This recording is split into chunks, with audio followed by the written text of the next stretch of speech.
the thing that I have really come to appreciate in the years that I've been in state government is how we grow together and how important we become to each other. And this morning, just this afternoon, walking in here and learning that you're a Gideon volunteer is fabulous too. It really is. It really speaks to your contribution to what you believe, who you really are, and how you care about people around you. And I want to compliment you for that as well. But this particular certificate is from the department, and we want to thank you. And I would ask that we give a round of applause. Make sure you clap 23 times.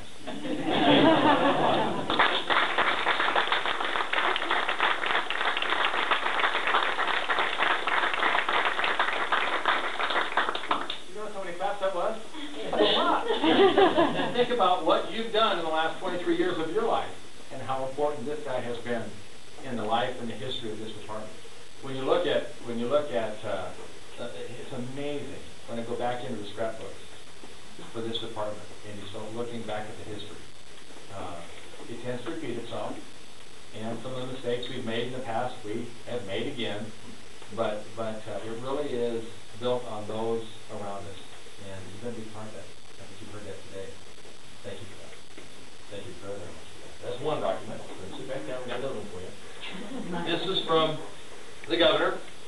And on behalf of the people of Idaho, it's a privilege that he would like to extend his deep appreciation for your 23 years of service. The fact that you were a correctional officer, a sergeant, and a lieutenant is recognized in this document from the governor. Your commitment and dedication to duty and service to the people of Idaho and our communities is greatly appreciated and will be missed. So early on, people recognized the great job Alan was doing. They recognized it so much that it was just barely, a little over 2 years later, you promoted to sergeant. Yes. Again, I think at SICI? No, that was when Max opened. That was when Max opened, okay. So Alan was a sergeant, and Lieutenant Jeffries, for those of you that may remember Jeffries, that's been a while back. In one of Alan's evals, Lieutenant Jeffries commented, Sergeant Lee's quiet, firm, unshakable demeanor, coupled with a good knowledge of policy and his positive approach to his work, are his most apparent strengths. He is a dependable, hard-working team player who can be relied upon in difficult situations. That was early on in your time as a sergeant. Then you promoted to lieutenant in, I believe, January of '84. And while at SI... 1984. 1984. 94. 94, I'm sorry, 94. My mistake. While you were at SICI, Deputy Warden Dave Pinkston did an eval for Alan. And in his comments, Dave wrote, Lieutenant Lee handles himself with confidence and professionalism during crisis situations. He serves as a positive role model for all staff in the department. On the same eval, at the bottom of the eval, Warden Larry Wright chimed in. Remember Larry? Oh, he didn't throw a lot of compliments out lightly, right? You had to earn them. Larry wrote, the level of performance Lieutenant Lee works at should be the level desired of all of our lieutenants.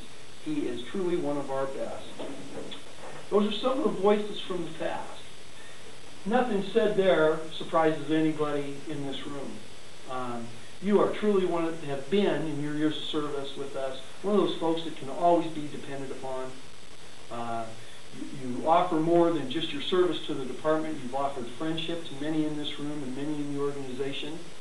You care about people. People care about you.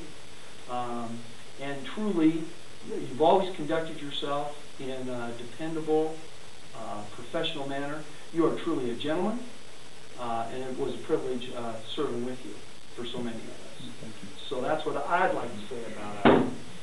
Who in here might have a story or a comment they'd like to make about it? There's Craig Lay, right? On the top! I just have a quick story to share on behalf of Alan.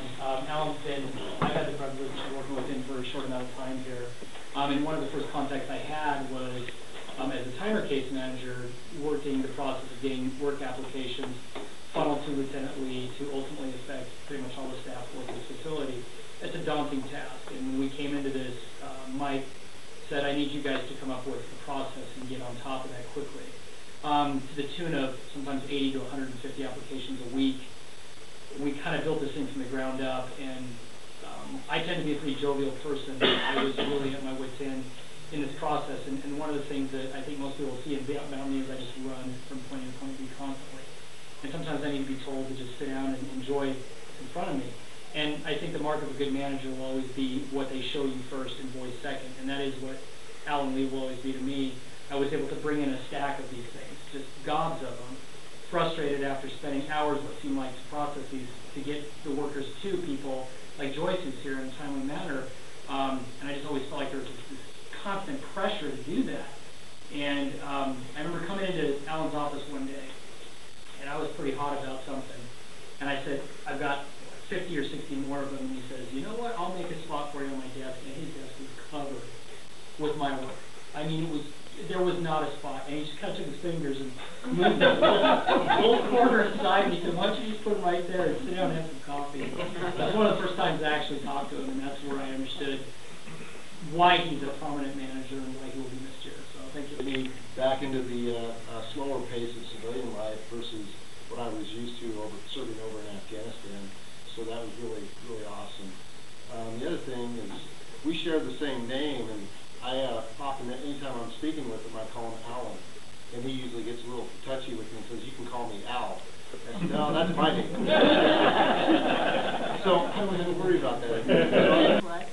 He would make contact with me sometime during the shift. Every day, he would come down to see how I was doing. Were there anything that, problems I might be having or something he could help me solve? And I always knew that he was there, and I appreciated that more than he'll ever know. A quiet strength. That's right.